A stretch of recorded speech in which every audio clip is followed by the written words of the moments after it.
(19페이지) 개정세법을 먼저 합니다. 개정세법을 합니다. 어디 자, 여기 잠깐만 쓰는 게 아니고요. 연말정산 수업은 입문이라는 과정이 있고, 요게 중급이라는 게 있고, 심화라는 과정이 있으세요. 입문과 중급은 8시간씩 해요.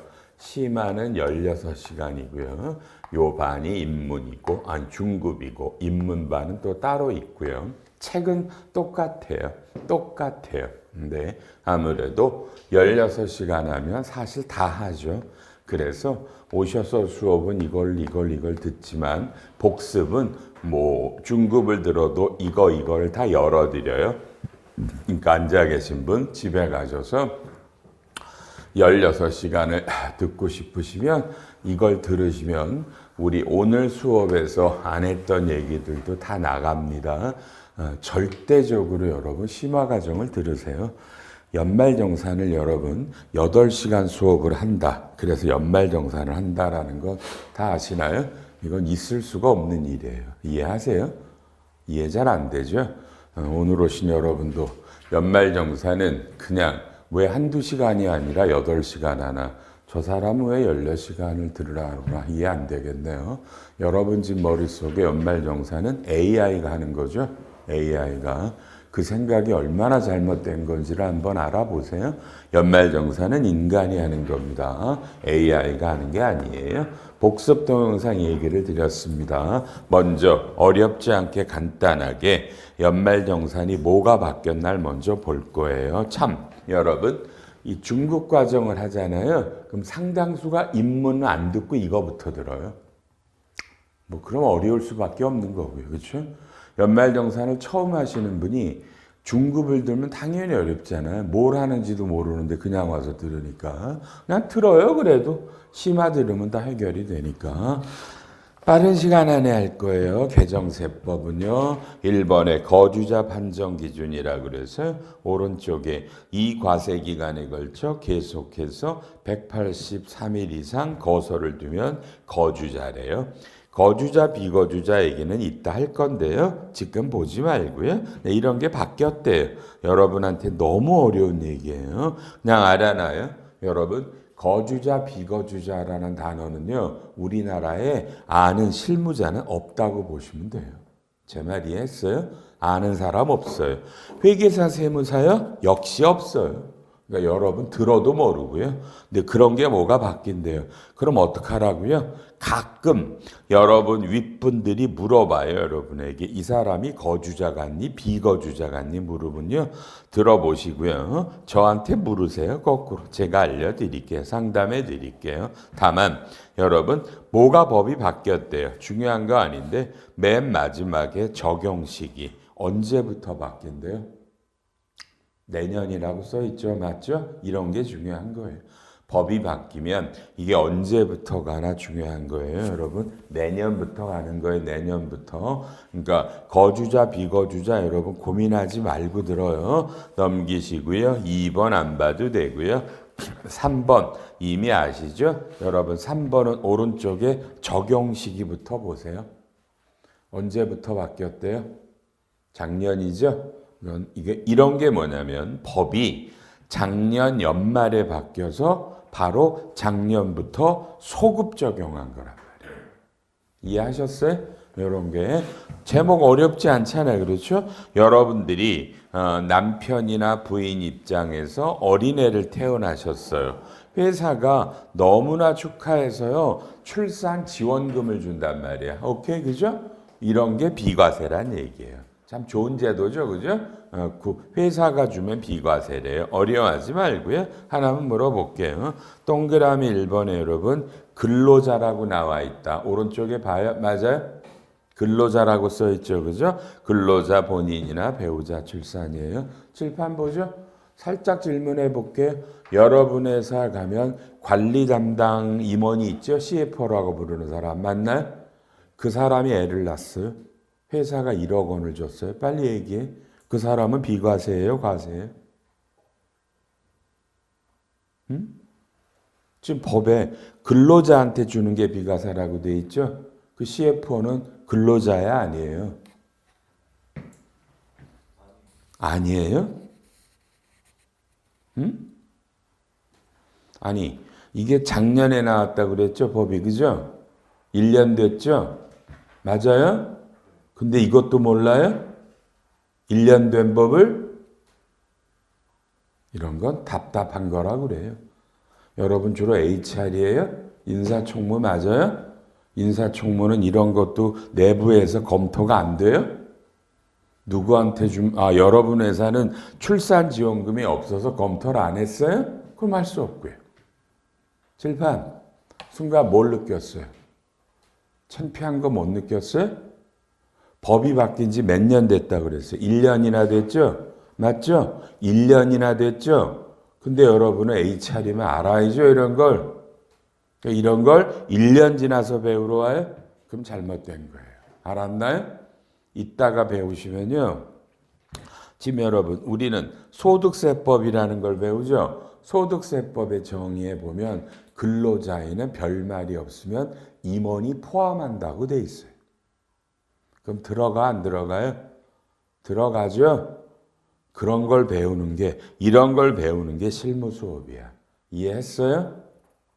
회사 백날 단위 안 가르쳐주죠? 그러니까 이런 수업을 들어서 회사가 이런 게 없더라도 알고 계시란 얘기야. 그래야 검토가 될 거 아니야. 맞나요? 여러분이 받으시면 당연히 비과세고요. 오른쪽의 4번은 우리나라에 올해 어마어마한 영향을 미친 겁니다. 이건 정말 어마어마하게 많은 논란이 있었습니다. 이 법의 개정이 이건 굉장히 안타까운 법이 하나 들어오네요. 자, 4번 임원들 할인 금액이라고 되어 있죠. 여러분 지금부터 한 20초만 드릴게요. 여러분이 한번 쭉 읽어봐. 맨 밑에 줄까지. 여러분 회사에 있나 없나 보시고 빨리 읽어보세요. 읽어보세요.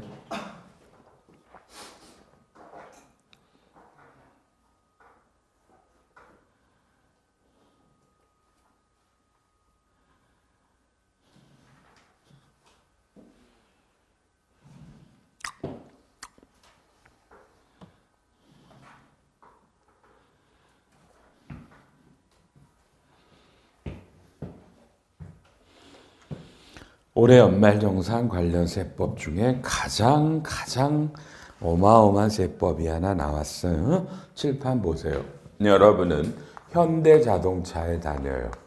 여러분은 한 10년 차 과장 정도인데 여러분이 GV80을 살라고 그러니까 GV80은 시가가 한 8천만 원이래요. 시가가. 근데 이 사람은 10년차 과장이다 보니까 내부 규정으로 30%를 DC해 줬어요. 그래서 이분은 5,600에 샀어요. 이해하셨죠? 근데 이게 2,400을 DC해서 샀죠. 얼마나 많은 기업이 내부 직원들에겐 싸게 팔잖아. 그죠? 이게 수십 년간 대한민국은 과세되지 않았어요. 지금 눈으로 보셨어요? 올해부터 과세돼요. 올해부터 과세돼요. 올해부터 과세돼요. 그런데 밑에 가로 2번에 얼마는 비과세를 주겠대요? 뭐와 뭐 중 큰 거? 시가 20%면 얼마예요? 칠판? 얼마예요? 1,600과 얼마 중에? 큰 거, 적은 거? 그럼 얼마가 비과세예요? 1,600이 비과세예요. 그럼 얼마는 과세하겠다라는 거예요? 이해하셨어요? 우리나라 역사적인 세법에서도 아주 가장 강력한 세법이 들어와요. 작년까지는 어떻게 했다 그랬어요? 100% 세금을 안 때렸어요. 이거는요, 알았죠? 올해부터 과세돼요. 칠판 볼래요? 책들을 뭐 이렇게 열심히 봐? 책에 있는데 칠판을 보지. 지금 그죠? 되게 웃기네. 칠판 봐요. 여기서 문제가 뭐겠어요? 이 시가는 어떻게 결정할 것 같아요? 시가가 굉장히 다양하지 않겠어요? 회사마다 물건 파는 게 어디서 파느냐에 따라 가격들이 다 다를 수 있는 거 아니야. 맞나요? 그래서 이 시가 문제를 회사는 열심히 검토하고 있었고 결정했을 거예요. 저걸 어떻게 결정하자. 내부적으로. 그죠? 그죠? 이게 가장 문제가 되는 거예요. 이 시가를 어떻게 결정하자. 좋아. 이러면 답이 나와. 그래서 여러분, 요 2,400을 혹시 부르는 용어가 근로소득이라고 부르고, 요 놈은 비과세라고 부르고, 요 놈이 총급여액이라고 부르는 이 용어는 이해 하나 한번 스스로 물어요. 근로소득에서 비과세를 빼면 총급여액이라고 부르는데 이게 세법 용어인데 여러분은 이런 용어들을 이렇게 순서로 산식으로 알고 있어요? 모르시면 여러분은 저 입문 들었어야 될 분들이고요. 그죠? 근데 오늘 여기 와서 앉아 있는 거고요. 왜? 연말정산은 AI가 하니까 무슨 수업을 들어도 문제도 없고 오늘 대부분은 여기 오면서 왜 이 수업을 들으라고 위해서 보냈는지도 잘 모르겠죠? 그죠? 왜 들으라고 하는지도 그냥 컴퓨터가 하는 것 같은데 그 이유는 오늘 들으시면 알겠고요. 다시 한번요. 이 용어들 기억해요? 이해하고 있었어요? 근로소득에서 비과세를 빼면 총급여액이다. 이걸 모르시면 오늘부터 이런 용어를 배우시고요. 세법은 사람이 만든 산수 공식인데 여러분 이걸 잡고 어떤 하나의 그죠? 프로그램처럼 이해를 하래요. 프로그램 아니야, 연말정산은요. AI가 하는 거 아니라고요. 자꾸 AI가 하는 것 같으니까 관심이 없죠? 또 하나 알려드릴게요. 여러분은 이런 일을 이제 회사에서 맡겨. 넌 올해부터 연말정산 해라 그러면 빨리 어떤 생각이 드는 줄 알아요? 내 뜻은 하늘에 다 있거든? 내 뜻은 저기 있는데 나더러 이런 거지 같은 일을 하라 그런단 말이야. 그럼 여러분이 마음이 상처를 받아. 내가 어떤 놈이 나도 이 거지 같은 일을 하래. 이러니 이 업무에 대한 관심도가 너무 떨어져요. 저는 안 그랬으면 좋겠어요. 연말정산이 얼마나 중요한 수업이야. 맞죠? 여러분이 받는 월급을 어떻게 세금 내나 알아보는 거잖아. 맞나? 그건 중요한 거잖아. 맞죠? 거지 같은 일 아니에요. 재미도 있고요. 오늘 이걸 열심히 배워보세요. 요 영어 정의는 좀 이따 할 건데 맨 문제가 맨 마지막 줄에 뭐라고 써있나 한번 읽어볼래요? 맨 마지막 줄 뭐라고 써있어요? 직접 소비 목적이라고 돼 있죠? 여러분 빨리 칠판. 이 친구는 제 아들 친구, 내 아들 친구야. 얘는 자기 명의로 차가 3대야. 왜? 남들이 싸게 사니까 사달라고 그러니까. 얘네들은요, 사면 2년 이내는 명의를 못 바꿔요. 2년이 묶이거든요? 그러니까 지금 차가 3대가 돼 있다고. 근데 빨리, 뭐만 비과세라는 거예요, 올해부터. 직접 소비가 누굴 말하는 거야? 빨리, 이 사람이 결혼했거든? 배우자를 위해서 하나 더 샀어. 그건 직접 소비야, 아니야? 헷갈리죠? 칠판. 여러분이 이게 의류회사야. 의류회사는 몇백만 원어치 DC 해준다고 신상품들을. 그럼 그게 본인이 쓰는 거야? 가족이 쓰는 거야? 지인이 쓰는 거야? 애매하죠? 그죠? 그래서 유권 해석이 나왔어요. 가족들이 써도 과세래요. 그러면 현대 같은 뭐야? 차 한 대만 비과세를 해주겠다는 얘기죠?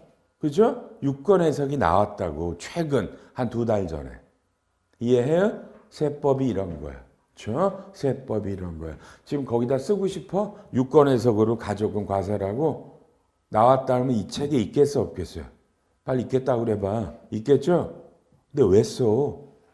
뒤에 가면 있어 다. 들으시라고요. 그냥 쓰지 말고 그냥 들으시라고요. 제가 이 책에 없는 것, 이 책 쓰고 나서 그런 유권 해석이 나온 건 이따가 그건 어떻게 팔로우 하는지도 가르쳐 줄 거니까. 이해해요? 오늘 쓰지 말고 그냥 들어.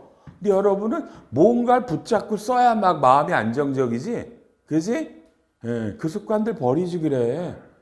이거 고등학교, 대학교 시험 아니잖아. 이해해요? 책에 있어. 그냥 들어. 이 집 이런 몇 가지 문제라 기업들은 지금 어마어마하게 고민해서 방침을 굳혔어요, 다들. 오케이? 혹시 여러분 회사는 이런 거 없어요? 어떤 방침을 굳혔어요? 시가는 어떻게 할 거고요? 얼마까지를 본인이 쓰고 얼마부터는 가족들, 지인들을 위한 거라고 과세할 거야. 원칙을 정했다고 대기업들은. 알았나요? 돌아가서 확인해요. 돌아가서 너무너무 중요한 법이 하나 바뀌었습니다. 너무너무 이게 4번, 5번입니다. 6번, 7번 안 봅니다. 8번 상관없습니다. 9번도 여러분 8번과 9번에 보면 제목을 보세요. 그 제목에 뭐라고 써 있어요? 명확하라고 써 있죠? 여러분 외워. 세법 개정에 명확하라는 단어는요 바뀐 게 아니에요. 애매모호해서 좀 더 구체적으로 법에 넣어놨다는 얘기야. 이해해요? 읽어보면 돼요. 알았죠? 바뀐 건 아니에요. 한번 읽어보면 되고요. 다음에 10번 이것도요. 맨 밑에 적용 시기를 보세요. 뭐야? 2025년 1월 1일 이후에 연말정산하니까 이것도 작년 연말에 바뀌어서 작년부터가 하니까 올해 개정세법이 아니에요. 작년부터 이렇게 했던 거예요. 이해해요? 대환에도 똑같이 된다. 이미 알고 있어야 되는 거고요. 넘어가고요. 있다. 11번도 명확하니까 안 봐도 되고 12번. 여러분이 8살 이상의 어린 애들이 있으면 자녀세액공제를 받는데요.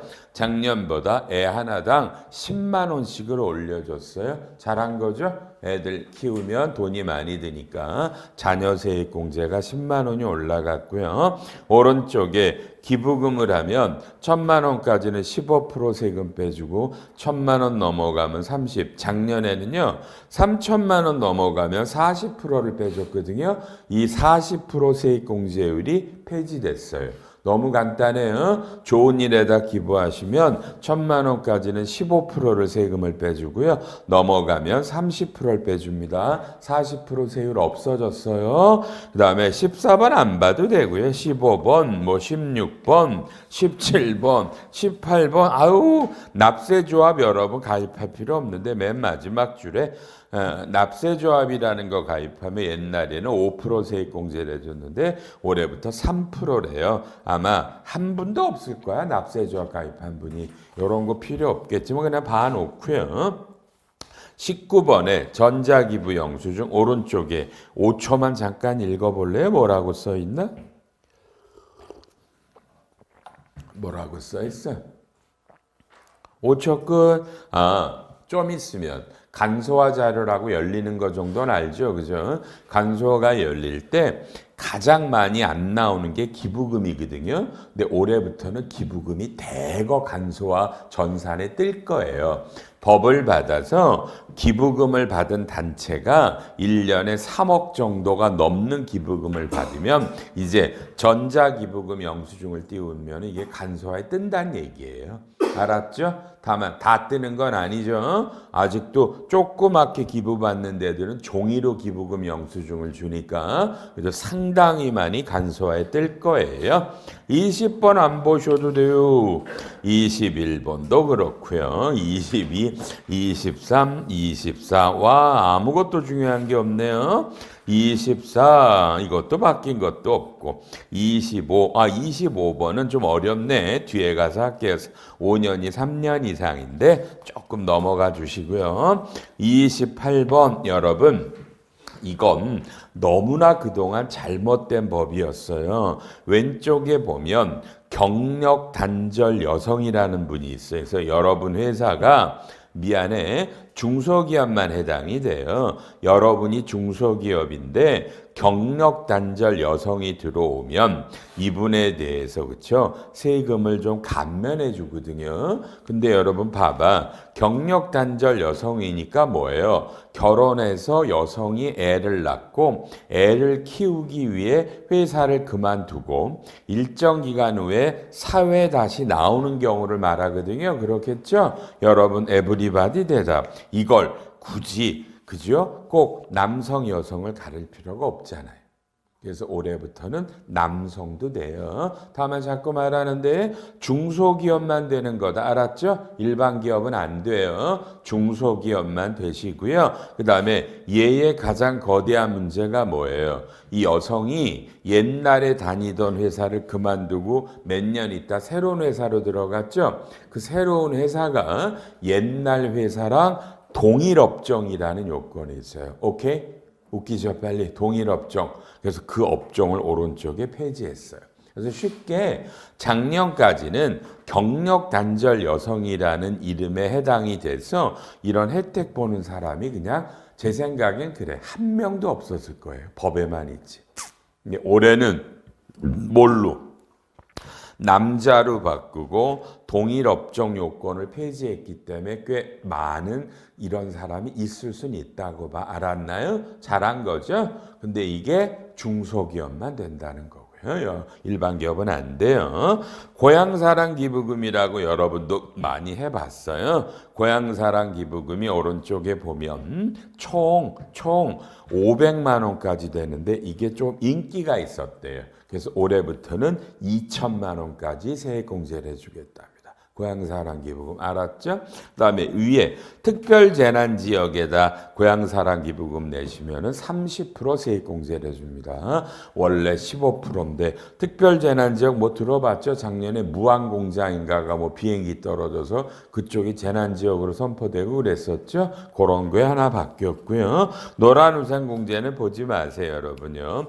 31번은 무지하게 많은 사람들이 해당이 될 것 같아요. 이건 제가 볼 때는 꽤 엄청난 거를 바꿔준 것 같아요. 여러분 1초만 오른쪽에 동그라미 1번 왼쪽에 1번 한 번만 읽어볼래요? 뭐가 바뀌었나?